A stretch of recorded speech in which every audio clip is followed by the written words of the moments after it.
ban away the Sky and take care of one of the major counters to the Rona, but you have to keep an eye on the Rhyme coming out from Vision Gaming.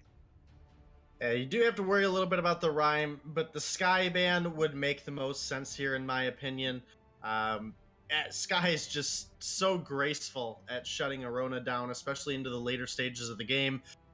The forward barrage chunking right into her face. Obviously, you discussed it earlier with the Blackfeather having to chase into the Sky. Rona has the exact same situation. Eating a face full of bullets can be proved very, very quickly, especially as items like the Dragon's Eye build up. And then also just the ability for Sky to constantly spam out that Sturdy Strike, especially on the Crystal path, makes it very difficult for a Rona to ever actually try to secure that kill. It's making things very difficult. We'll see. A lot of thought going into this one. They are going to instead ban the Blackfeather. It's because Rona does not counter Blackfeather. Pause 20 feet. But it still feels like most people wouldn't want to pick the Blackfeather up in that situation.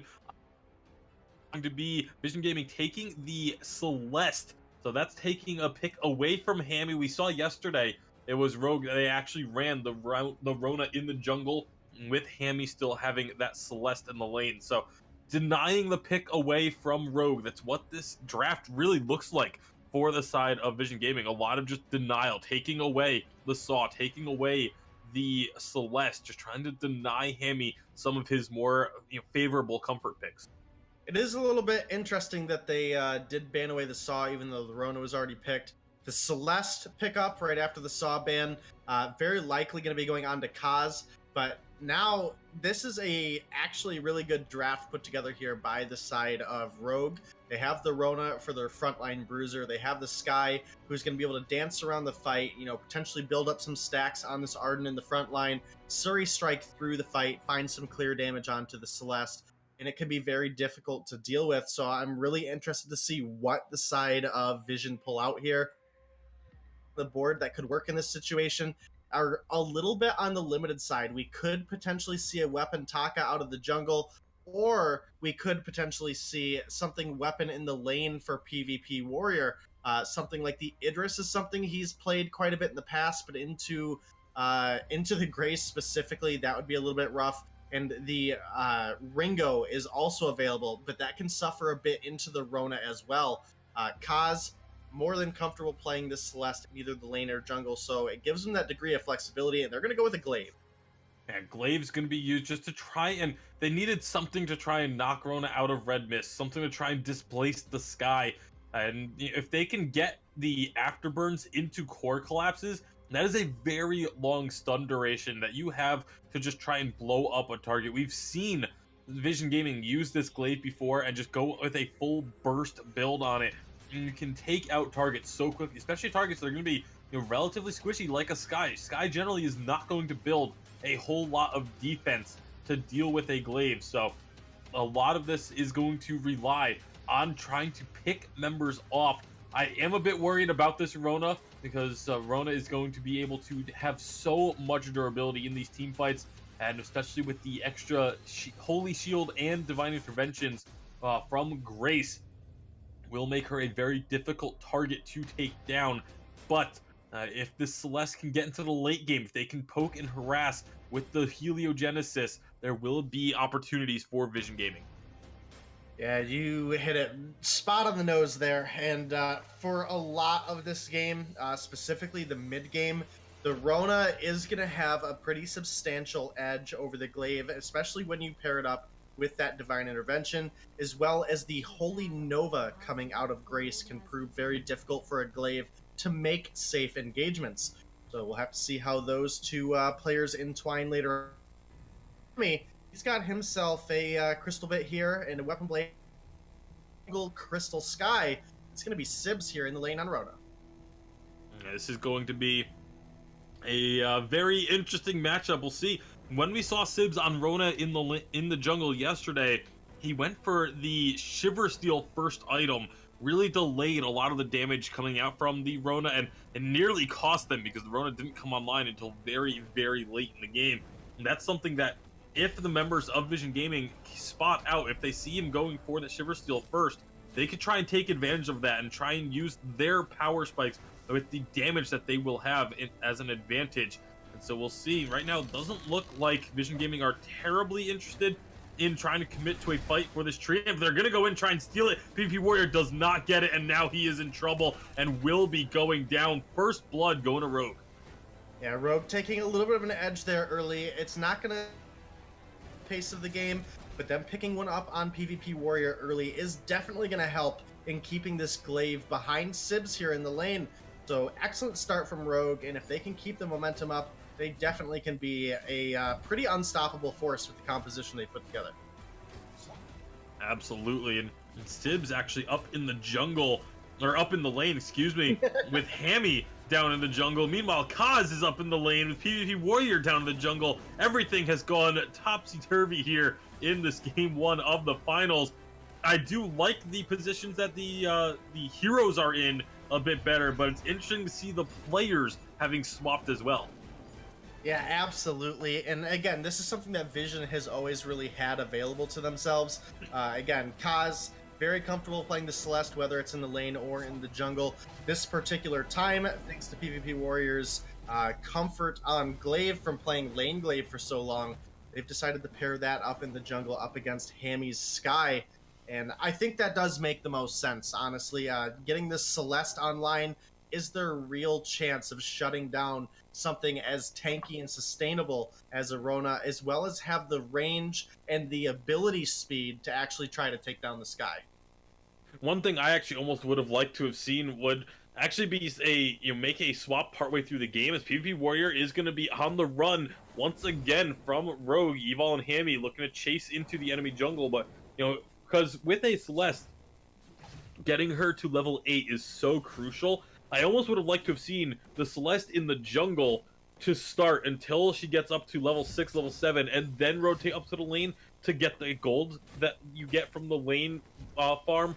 Instead, they will have the extra experience on PvP Warrior with to cause. I think a lot of this is just because they wanted to, like you said, get those items online for the Celeste. It is very important. She's one of the few heroes that is both levels and items. A lot of heroes, have really hard power spikes with levels or really hard power spikes with items. Celeste is one of the few heroes that really needs to have both before she can really start to feel comfortable. But when she does get to that point, Celeste is an absolute nightmare. The ability to spam out so much AoE. I mean, even that AoE crowd control coming out of her core collapse can be a huge threat towards enemy teams. And then we all know what that Solar Storm can do, especially point blank if you get jumped on. So definitely less play. Jungle now intensified 4 minutes in, and it looks like we're gonna have to just wait for some wave here. The Rona doesn't really have the damage this point in the game to jump in and do a whole lot of aggression onto Kaz. Yeah, a lot of Rona's gameplay through the first few minutes in the lane is just sitting back, waiting for your opponent to clear out their farm, and then taking yours once you have the chance. I mean, it works out, though. It keeps you safe. You are able to heal up if you do take any damage, thanks to the Book of Eulogies and Barbed Needles. And so Sibs doing just fine right now. You look at the CS numbers, he's pretty much on par at the moment. So doing a good job there. Meanwhile, Evil gonna hold this wave of minions right in the middle, making sure that Sibs does not lose any while he made that rotation down to the shop. And that is one of the reasons why Rogue is able to do so well all the time. It's just small little plays like that. A lot of teams have started to adopt holding the minion waves, making sure that it doesn't get crashed into their turret. And that's one of the things that Rogue has been doing for a long time. Yeah, and it's something that they do very, very well indeed. And Rona does have a fairly easy time against Celeste in the lane in the early game. Rona's sustainability with between the Flask and the Book of Eulogies, paired with Celeste, fairly low damage if she's trying to clean out her wave. And, Rona's attack speed in general makes it very easy to get those attacks out, makes it very easy to stutter step in the lane and pick up those last hits before your minions can do so. Right now, Kaz again just pushing in the wave. It's going to be rinse and repeat for quite some time. PvP Warrior made his presence known up in the lane, but wasn't didn't pull the trigger on looking for a gank. And that's another thing that Rogue has done very well, is knowing where PvP Warrior is, making sure that when they feel like he's up near the lane, they back away. But Hammy, he's going to get afterburned in, takes a lot of damage. Only Nova will keep the team at bay, but here comes Sibs rotating on down, looking for the damage. Red Mist onto PvP Warrior. Solar Storm's going to go wide. And that's going to be PvP Warrior now getting back into the jungle. Should be safe for here. Like Rogue are going to look to try and chase any deeper with that Crystal Sentry. See minion candy activated on it as well. Vision Gaming ensuring that they don't get invaded too deep. Yeah, you're absolutely right. And a minion candy, when placed on a sentry like that, is such a substantial threat. You know, especially with the slow that Crystal Sentry provides, as thanks to one of our more recent updates. Not the most recent, but overall, this game is still fairly even. Only a couple hundred gold in the lead for the side of Rogue. Hammy, he's completed that Dragon's Eye, and Kaz, he's gone with the Shattered Glass, now going into the Clockwork, ensuring that he can spam out those Heliogenesis as frequently as possible, as well as maintain the energy thanks to the recent energy changes. Yeah, maintaining the energy is going to be extremely important for, honestly, both teams. Obviously, Hammy on the Sky is going to be wanting to throw out forward barrages and Surrey Strikes as much as possible as well. Well, that's actually PvP Warrior going in onto Evol. Will knock him back into the team, but not going to be able to find a kill as he jumps out, and the death from above also keep preventing Vision Gaming from going too aggressive there. So a very even first few minutes of this game denominate. 7.5 minutes in, we've got 1 kill on the board and only about 600 gold separating these two teams. Yeah, definitely. And Kaz, he's getting into that comfort point on Celeste. He's about to hit level 8, which is going to mean the overdrive on the Heliogenesis. He's going to have that additional range and zoning potential, as well as the natural damage spike for that ability on the overdrive does increase quite a bit. So he should have a much easier time in these fights now, as it's going to be easier for him to keep himself distanced from the Rona, get some poke and some zoning down early, as well as he has that range and utility to try to snipe out some damage on the Hammy as well. Right now, looking at the junglers, you see Sibs, or sorry, it's getting very confusing because of their normal positions, but it's going to have to hold that thought because a Gauntlet comes down, doesn't really get any stuns, doesn't look like they were really looking to commit to this fight. Shaded Talent going in very aggressive. Now, Kaz over the wall, getting a lot of damage out. Solar Storm's going to hit everyone. Shaded Talent very low, but so is Sibs. PvP Warrior will actually be the one who gets targeted and taken down. Great job by Rogue in order to find that kill. Yeah, absolutely. They put number 2 up on the board, and now with all 3 members of Rogue rotating to the lane, they might try to look for some lane pressure here. They have a couple minions, and they're going in on Kaz. That's going to be a stun from the Holy Nova. The death from above just to keep him in place as well. That's going to be Hammy dropping very low to the turret, but it doesn't matter because they got the kill. Forward Barrage doing so much work on the Shaded Talent. They don't care about the kill on Shaded Talent, though. They want the turret, and they get that turret. First objective now going to Rogue as well.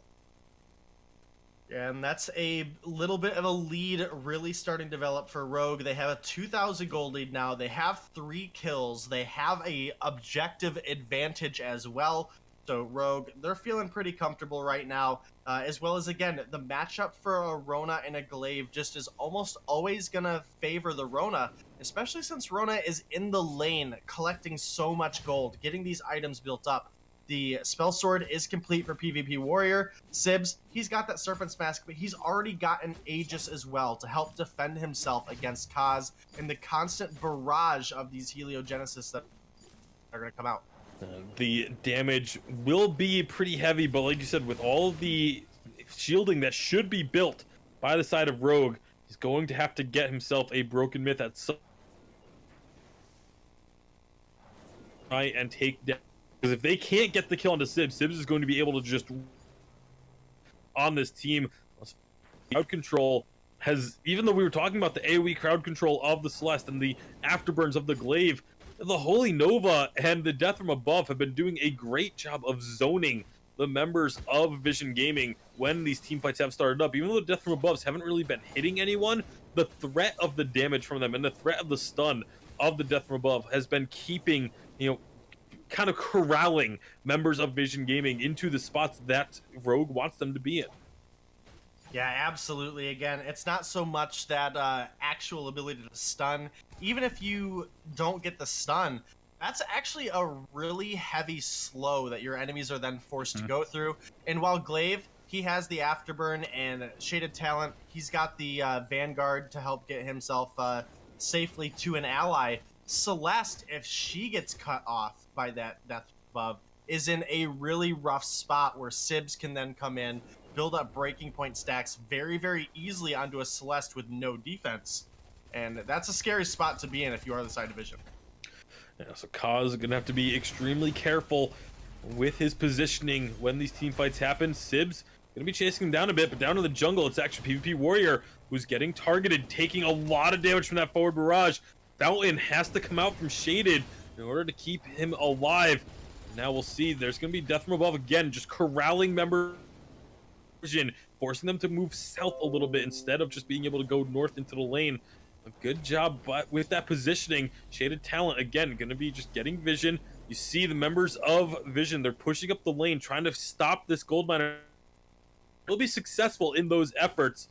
For now, where is Rogue going to go with Sibs up in the lane? Again, you see Hammy just not even caring, going hard onto the members of Vision. Oh. That's going to be a stun from Evil, actually canceling the gauntlet mid-flight. And now the team fight is broken.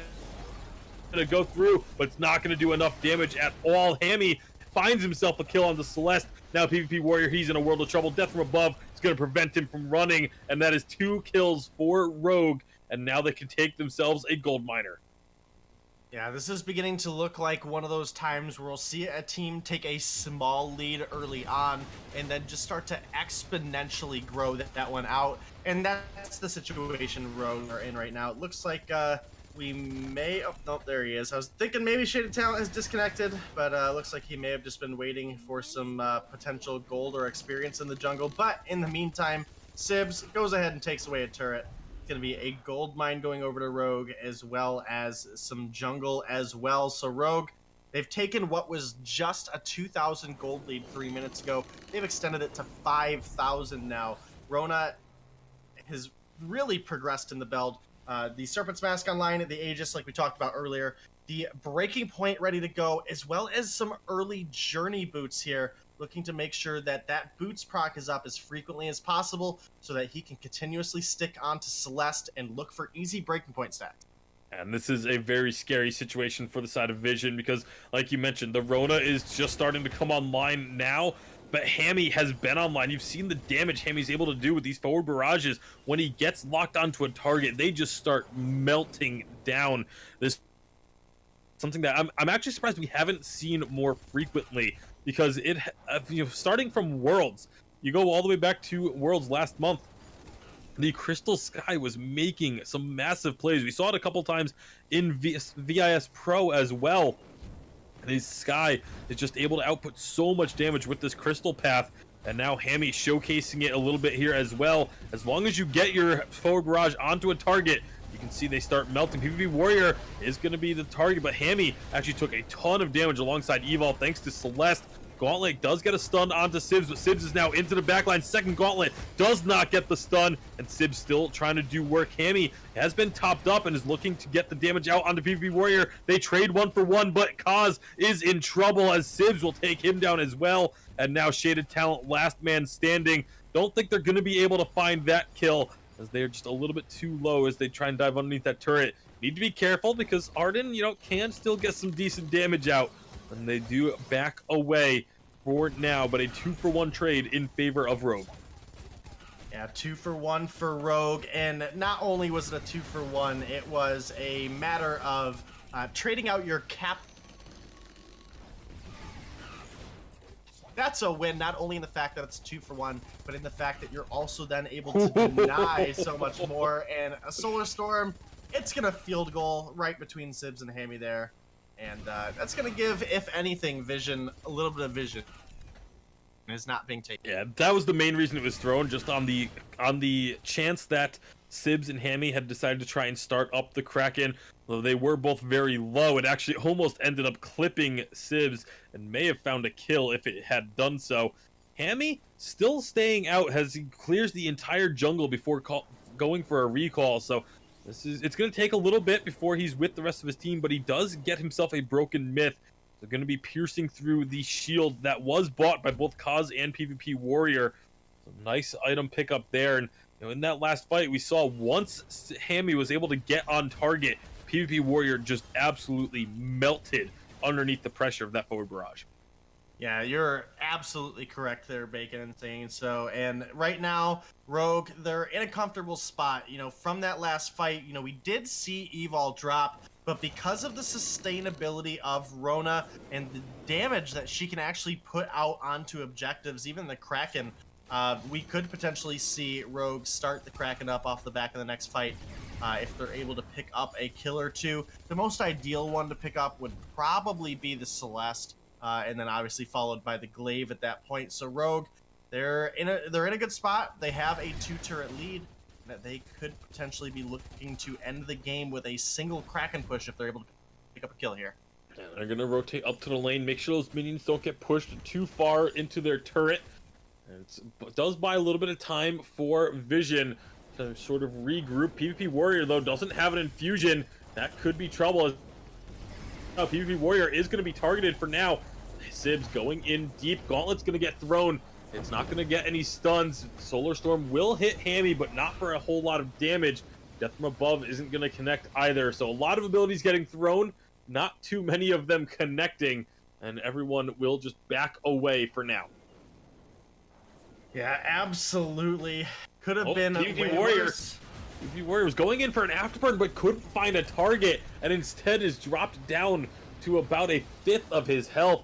He's going to be in some trouble if this fight continues. The Sentry is going to get involved, but you see Sibs going in deep. He's just worried about Kaz. Doesn't even care about PvP Warrior. That's going to be Celeste down. Shaded Talent can be the next target as well. PvP Warrior trying to return some damage, but is not going to be able to try and afterburn over the wall. Does get out to safety as the Sentry falls, but Rogue firmly in the driver's seat during these fights.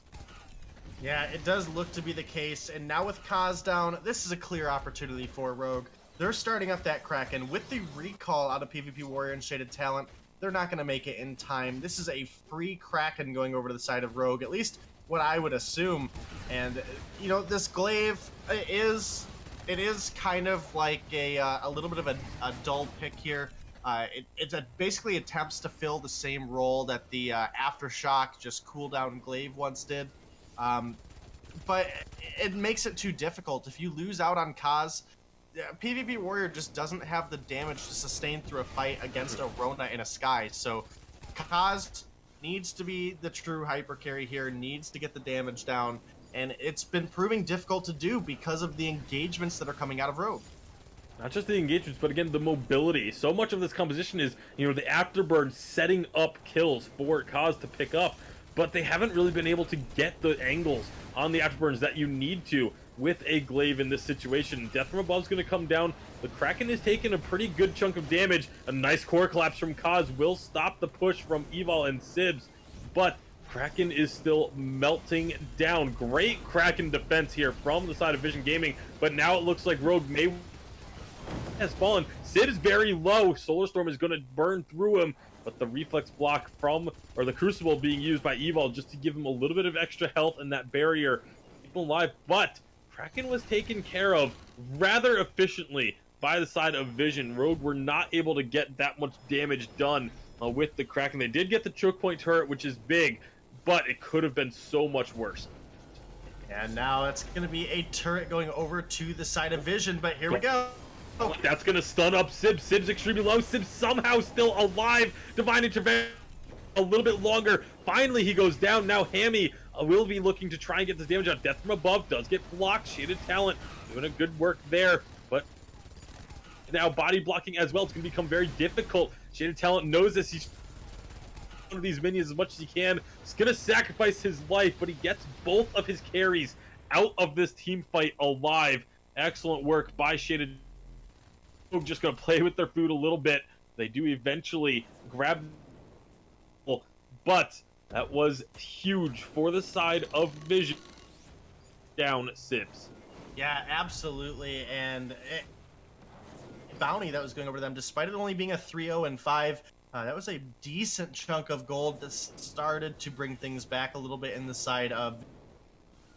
Was able to hammer out a lot of damage in that last fight.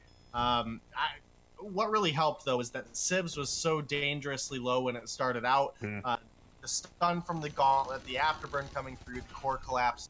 He did live for a substantial amount of time. In fact, a lot longer than I thought he was going to. But it gave Vision that little bit of an edge that they needed to clean that one up. Crystal Sentry has been eliminated on the Vision Gaming side of the map. So Rogue still in firm control of this game, despite the fact that they did lose out on that turret and Sibs did go down. It's not going to be the end of the world. You see Sibs is full build now, all 6 items at tier 3 and a full infusion running. So he no longer has a need for gold. Look at Hammy. He is very close to that point as well. Just needs to upgrade those boots. So hitting their peak on the side of Rogue. That's going to be PvP Warrior stunned up fine. He's just melting down. Does get out of range of the forward barrage just for a brief moment. Does eventually go down. Gauntlet is going to get a stun. With these Helios, getting a lot of damage down, but it's just not going to be enough. Core Collapse will get a stun to Sibs, who he's going to get chased down. Meanwhile, Hammy takes care of Shaded Talent, and with 50-second death timers and only 2 turrets remaining, want to finish this game. Yeah, absolutely. The damage, they have the sustainability, as well as this Ace Wave pushing up. They're going to take game number 1 here in the Halcyon Elite League Championship Series. They are... Oh, there's... The death timers don't suit anything.